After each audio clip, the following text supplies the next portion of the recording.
Let's go to Al to kick it off. He says, would Coach Hacksaw on 4th and 2 kick the field goal to make the score 27-10 in the third quarter for the Detroit Lions? I'm a proponent in postseason play, Al. Don't take points off the board. Now, it just depends where the 4th and 2 is. Is the 4th and 2 in at the 21, or is the 4th and 2 out at the 38?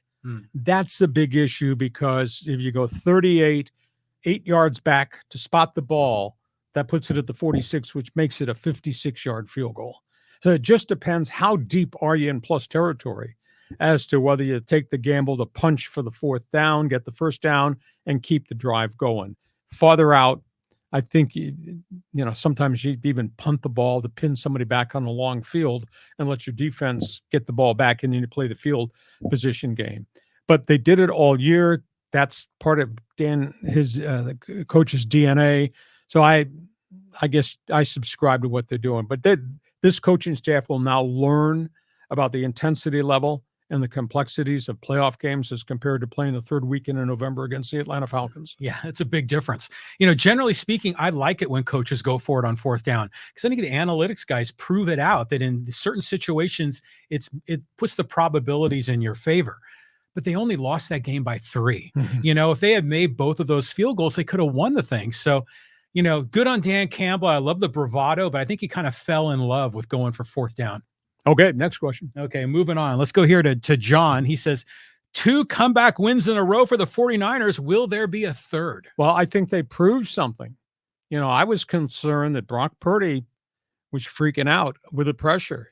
And we said Thursday when we did our preview, pass rush, move him off his spot, because then he gets inconsistent and erratic.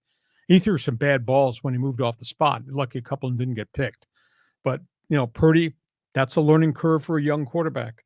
And now he knows what postseason play is really like, because they're going to blitz the daylights out of you.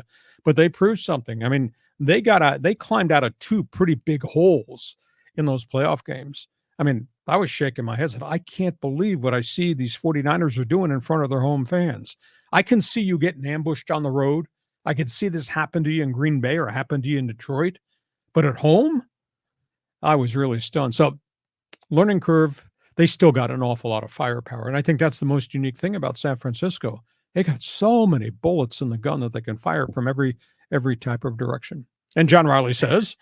And I say, I'm just amazed at Brock Purdy. I mean, he's only 24 years old. He's going to go to the Super Bowl, which is amazing. And my son is 24. But he is just so unassuming. He just looks like Clark Kent, but then he can flip it and become Superman. And you would never expect it from this guy. But boy, he was just unbelievable. 21-5 as a starter in a year and a half. It's just insane. I mean, I remember when he was at Iowa State, and you hear the name Purdy, and I don't know what you think about, like the banjo players in Arkansas. Yeah, throw 5 touchdowns in a game, though. Yeah. Well, he was legit, but I mean, it's just someone's got to make a movie about this guy. It's incredible. Oh, it's a little early to put him in the Hall of Fame right now. Well, not that yet, but this is ripe for Hollywood. We move on. Okay, here we go. Let's go to who's next in the queue. Here it is. Let's go to Matt. Matt says, which Canadian NHL team has the best shot at the Cup? I look at the roster of Toronto, and I don't understand why they're not in first place in the East. Maple Leafs are paying mega contracts to everybody, and they've got all this firepower and goal scoring. They should pay some money to goaltending, because I think they got a real goaltending crisis. So at this point, unless they do something at trade deadline, I don't know if Toronto is going to be a Stanley Cup finalist. Edmonton is playing great hockey. Holy cow. What a way this thing has come together under a new coach that they brought up from the American Hockey League. It's just absolutely phenomenal what Kyle Knoblauch has been able to do since he took over. I don't like their goaltending. I think they're still shaky in goaltending, but we'll see if they do something at the trade deadline. But most everybody is really up against it with a salary cap. It's almost impossible for some teams to make trades. But I would say of the Canadian teams, yeah, those guys for sure. Edmonton right now, I'm still waiting for Toronto to make this thing, quote, come together. which is either fix the goaltending or do something to strengthen the defense. Well, when was the last time the Canadiens or the Maple Leafs were at the top of the league in the NHL and won the Stanley Cup? Well, Montreal's won the Stanley Cup back, but that goes back 10 years probably. Yeah. Toronto, can you say 1967? 1967. And this is one of the richest tradition-laden franchises in the history of the sport. And they haven't done it since 1967. Just amazing. Do you remember those hockey games where there were like these sticks and you'd rotate them, and it was always the Montreal against Toronto? And mine was always Montreal versus the New York Rangers. Okay, there you go. We had that in our basement in our house on Long Island, and I'd play my brothers and Sacre Bleu. Good times. Okay, carry on. Moving on. Okay, here let's go to Callan Max Sports. He says, what do the LA Kings need to do to snap out of this slump? Team chemistry seems to be way off, especially after post-game comments made by Drew Doughty after they lost to Buffalo last week. Well, you know, that team revolves around Adrian Kempe and Anze Kopitar, and those are two real stars. And I will tell you, the young kid, the number one pick, I think he just turned 20, Quentin Byfield, big center. He's having a really good breakout season. He'd spent bits and parts of 2 years since they turned him pro coming out of Ontario in the hockey league there. But boy, the big money guys are just, Pierre-Luc Dubois has got all this physical talent. And you look at him and say, what a phenomenal power player. And he can score goals. He hasn't scored goals. He scored 8. And they can't figure out what line to put him on. And I mean, they made the trade. Now, I guess now you understand why Columbus got rid of him and why Winnipeg got rid of him. And now he's in LA on an $8 million contract. And they're stuck with the deal, and they're stuck with a guy that just kind of seems to float. And the same thing, Kevin Fiala. I mean, he's making big money. He scored a pile of goals, Minnesota Wild. He came here a year plus ago. They've been the same player. And these guys are just, they're tying up so much money in the salary cap. So can the Kings rally this? I don't know. They got goaltending problems. That's the other thing is, having lost one of their goaltenders now with a season-ending knee injury, they're going to have to find a way to make a deal to get a veteran rental goaltender in there to backstop them because they're giving up like 5 goals a game right now. You can't win in the NHL with that. I mean, we could look at every sport in the book, and there's always those teams that sign these big-time guys. They have all this hope, all this excitement, and then they just lay an egg in the season. I mean, is this Kings team going to be like our Padres? I mean, what do you think? It's a good question. There's too much talent, too much firepower on that roster to understand why the hell this is happening the way it is. And you can hit the eject button on Todd McClellan. I think overall in the big picture, he's done a pretty good job there bringing law and order. But is it going to change it? It's got to come from the players. It's got to come from within that room. And I think that's why Drew Doughty, who's usually stoic, I mean, what he said after the Buffalo loss, they had a huge lead against Buffalo and it obliterated, and everybody's standing around, and the Sabres are coming back and scoring goals.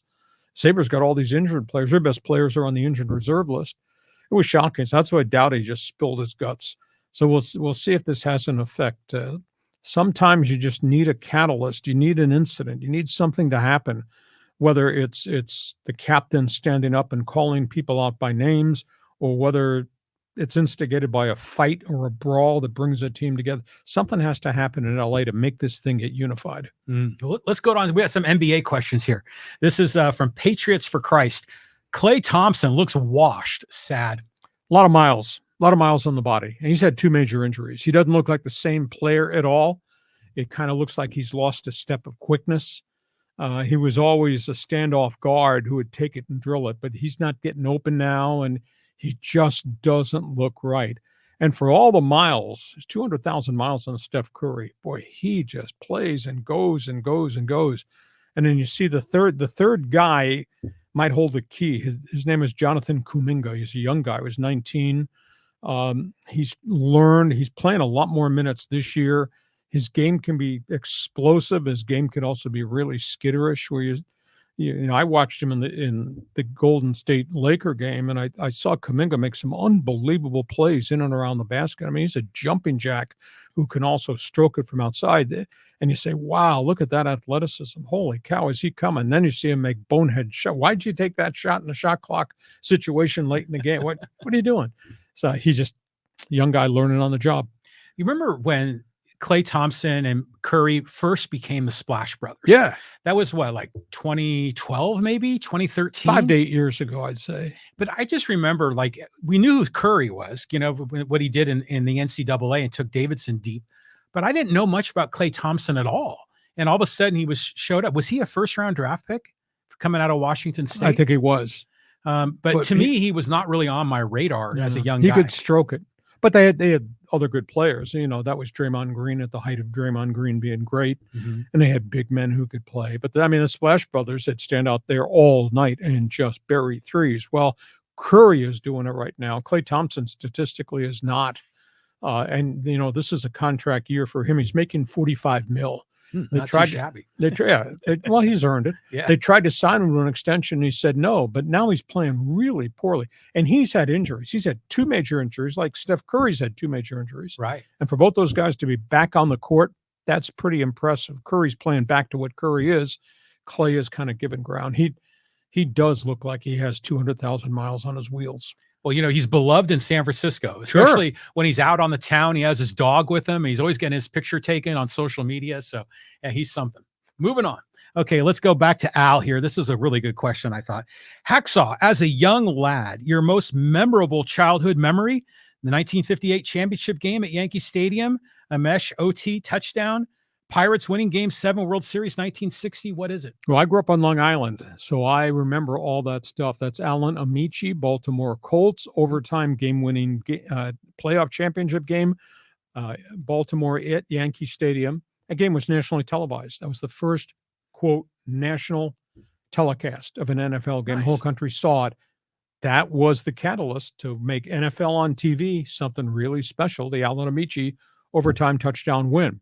And I saw on live TV Ralph Terry serve up the home run to Bill Mazeroski, the Pirates' game-winning home run that gave Pittsburgh the victory on network TV. So those are, you're correct. Those are memories of a lifetime for a young sports fan growing up on Long Island. Yeah. Well, it's just speaking for myself. I was a senior in high school when the 49ers beat the Bengals in 82, their first Super Bowl win. That was a huge deal. Was that Montana Clark? Yeah, Montana and Clark, and Earl Cooper was on the team there. This is before they played Miami and Marino in the 84 Super Bowl.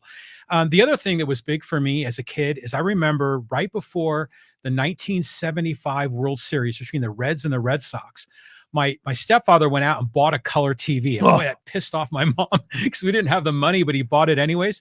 But that was the Carlton Fisk, with the waving over the home run by the Green Monster. And that was an amazing series. And that one is always etched in my memory. Amazing moments on Yes. TV for everybody to see. And it's burned into your brain. Big time. We move on. Moving on. All right, let's go here to Sand Cactus Man. He goes, Hacksaw, good to know you're on YouTube. We've been here for a little bit over a year. We got maybe 4,500 subscribers right now, which is pretty good for about 14 months. Yeah, not too bad. And we're everywhere. I mean, because of this guy knows all things social media. He's got us on every platform, all hours of the day and night. Well, I love seeing these kinds of comments because there are people that are like rediscovering you. Yeah. And Hacksaw is back. So it's all good. But we're here Mondays, we're here Thursdays, 1:00 West Coast time, normally both days. So, hey, subscribe. Therefore, you will get all the alerts when we show up. Okay, let's go here to Mike talking Padres. He goes, trade for Jazz Chisholm and Luzardo is the best punch we could get. Well, you'd have to give up a lot, and you'd have to convince Miami to take contracts. That's the big issue. I mean, Chisholm, I think, has got 2 more years arbitration eligibility. I think Luzardo's got at least 2, if not a 3rd year.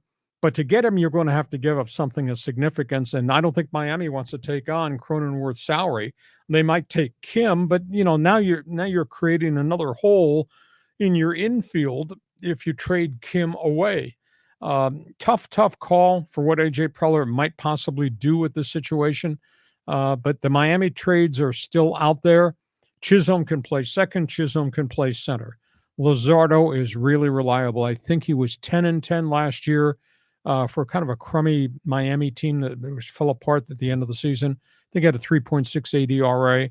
So, I mean, that's an established middle of your rotation guy. I don't know if the Padres could take on both of them because I'd have to give up more than just Cronenworth and Hassan Kim to make that deal go through.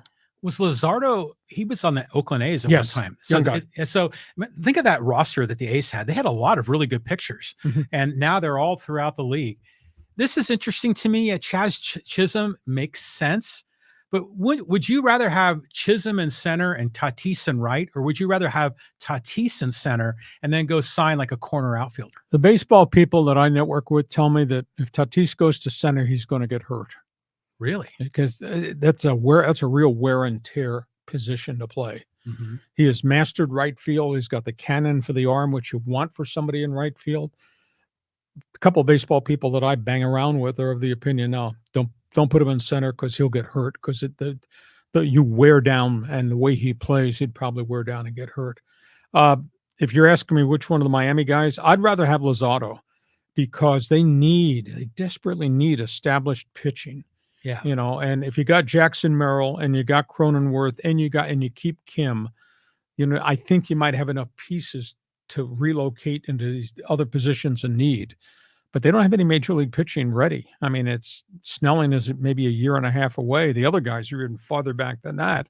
And this window of opportunity with Yu Darvish and Joe Musgrove, and the window of opportunity with some age now on Xander, as well as Manny, I think you got to do it. I'd rather take the pitcher than I would the second baseman outfielder. Yeah, I agree with you, but I'm wondering maybe Cronenworth in left, or maybe Cronenworth is your starting second baseman because Kim has to play short because Manny is not going to be hitting for the first few months. Yeah, somebody's going to wind up being over at first base. Maybe it's going to be Machado, or maybe he's just going to be the DH, or maybe it's going to be Bogarts. But we're 2 weeks away from spring training, and I still have these openings in different slots of the roster. A couple more here before we put the lid on Fans Forum. Okay, let's go to Phyllis. He says, wow, good to see youngsters getting a chance to play with the Ducks. Yeah, the kids are playing well. They got to stay healthy. That's a big issue. Trevor Zegras has now had 2 major injuries this season. We saw Drysdale get hurt twice, and then they finally traded him, which kind of really shocked me, although the kid they got from Boston College is supposed to be a stud in waiting, Gauthier. And obviously we got Leo Carlson, who's played well. They've spotted him. He had 1 major injury. And I got all these young guys. I got the 3 of the young defensemen are now up with the big club. And you still got, obviously, the bulk of your toughness in goal in John Gibson. But I think they may trade one of their veterans up front just to get more assets and resources. I think Adam Henrique is probably going to be trade bait because he is scoring goals. They're not going anywhere in the playoffs. So the Ducks will probably move Henrique's contract. I think they'd like to get rid of Silverberg's contract because he's a shell of what it was. You talk about somebody waking up as an old man. To see the decline in Jacob Silverberg's productivity as a forward for the Ducks is kind of stunning. This is the last year of his contract. So, their future's down road. They just need to keep their kids healthy on the ice, and they're surely playing a lot of these kids a lot right now. Always good to see kids get a shot, yep. Especially in a team that's in the lower half. It gives them an opportunity. Someone may surprise. Hey, there's a bunch of comments here about the same question, which is about that winning streak and who had the record, and everyone's got a thought. Phyllis said, oh, I heard the answer to this. Was it Chicago who had that record, or maybe the Penguins? And then Callum McSport says the Penguins have the longest win streak, 17 in a row with Mario Lemieux. Okay. Derek Schmidt says, wasn't it the 80 Flyers that had that record? And then Columbus, of all teams, has a record of 16. And then Charlie says NHL record of 17 set by the Pittsburgh Penguins in 1992-93. There's your answer. That's why you got laptop. You can check it up while we're doing this talk show. But okay. 16 wins in a row by Edmonton and Connor McDavid that's pretty impressive. Indeed. Here, let's got a Dodger comment here. He goes, this is from Craig. He goes, how can the Dodgers blow it again and not win it all with that roster? Well, they've been blowing it. They haven't played yet. Let's give Dave Roberts this opportunity this season to win this thing again. What they've done has been significant, whether it is Ohtani, whether it's Yamamoto, and now the acquisition just this past week of James Paxton, who, when healthy, is really a good major league established middle of rotation guy. He's 64 and 38, I believe, as a starter in Seattle and Boston. He's had a ton of physical woes. So I think the Dodgers are going to be unbelievably gifted to start the season. And then by June 1st or July 1st, we're going to get Kershaw back, and we're going to get Dustin May back, and Walker Buehler will have already been in the rotation. So those are three guys you don't have right now coming out of the gate. So Giant fan here shaking his head like, you don't want to play the season, do you? No, I mean, the Giants are doomed here, but they got the new center fielder, though, the kid from Korea. So that's good. Padres, that roster for the Padres matched up against the Dodgers. It's not complete. But, the Dodgers, they've only won that one championship, the strike, or not the strike shortened, but the COVID shortened season. You have to go all the way back to 88, to Kirk Gibson with this move to when they last won it legitimately. So I don't know. I kind of think the Dodgers are going to be good, but I don't think there's any guarantee they're going to win it all. That's why we play the season, pal. Exactly. And that will start with the Padres and the Dodgers in Seoul, South Korea in mid-March. Hey, listen,